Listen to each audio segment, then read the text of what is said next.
That was pretty much the mood at all the polling centres today. I'm Yvonne Lim and you are watching GE13 The Showdown. I have voted. Have you, Datuk? No, not, but I'll do it at 4:30 before the voting ends because I do not want to join this long queue.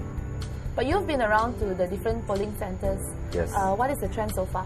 I think that the enthusiasm, the excitement, the readiness to cast their votes has been really tremendous, especially in major towns and cities. From the reports they have got from Penang to Johor to Klang Valley, people have been queuing up since 8 o'clock this morning. There have been reports that some people have actually shown up at stations as early as 7:30.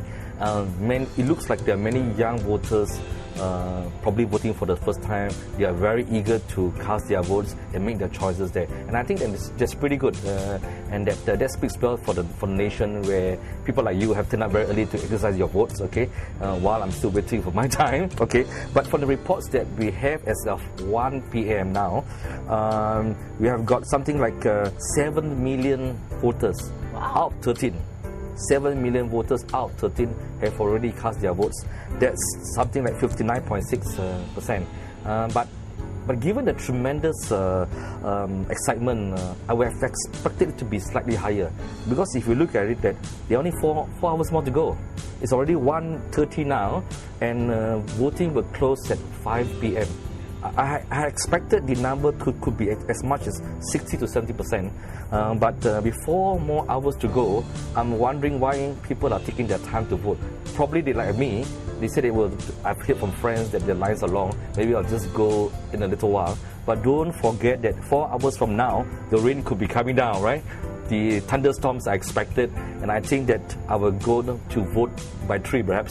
You should. Yeah, okay, yeah. Lots of rumours have come out on social media, especially about the indelible ink not being able to be easily washed off. Yeah. Well, mine hasn't been washed off yet, but what do you think about this? I got a lot of feedback from friends, not rumour mongering, or not something that I read on Facebook. I've got feedback from my friends who actually told me that they had this problem. I had a friend who is voting in Sarawak, and he told me that his came out. So I think there are similar such cases that we have been hearing. The EC chairman went on TV just now, and he gave this explanation that he didn't have this problem. You didn't have this problem. I think the explanation could be that the officers were supposed to shake the ink, right?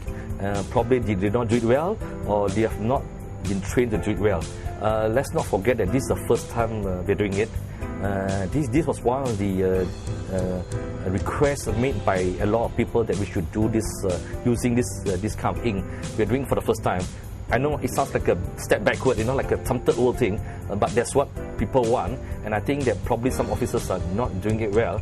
I will know in a short while. I'll try it myself whether it actually come out. Yeah. But yes, we have been receiving such feedback. Yeah. What about the rumours also on social media that foreigners have been seen at some polling centres? I'm sure you've seen it and got SMSs as well. What do you think about this? I think that the first point is that it's good that people are vigilant, that they do not want foreigners to vote. I think it's right to do so, to be vigilant. But I'm a trained journalist, so I always check my facts. Okay, I don't accept things on face value. If I got these images, video, and the first thing that comes to my mind is that when was this taken? Yeah. Okay, if somebody stopped a Bangladeshi-looking guy or a Pakistani guy, the picture will show him examining his IC. But as a trained journalist, I would want to know subsequently what happened after that. Was this man released because they finally verified that this Pakistani-looking guy is actually a Malaysian? You do not know what happens after that, right? There's always just one frame, and you do not know. And in a Facebook culture, everybody accepts it. Oh, I saw it on Facebook, it must be true. But the question here is, when was this picture taken? What happened after that? Nobody gave the answer. And as in the Facebook culture, even the time, the place are always different. Let's take, for example, yesterday. There was this rumor that Dr. Mahathir has escaped from Malaysia, but he actually went to vote this morning in Alostar, and all the traditional media has reported it, and as well as other news. But at this, I think we have got to check our facts.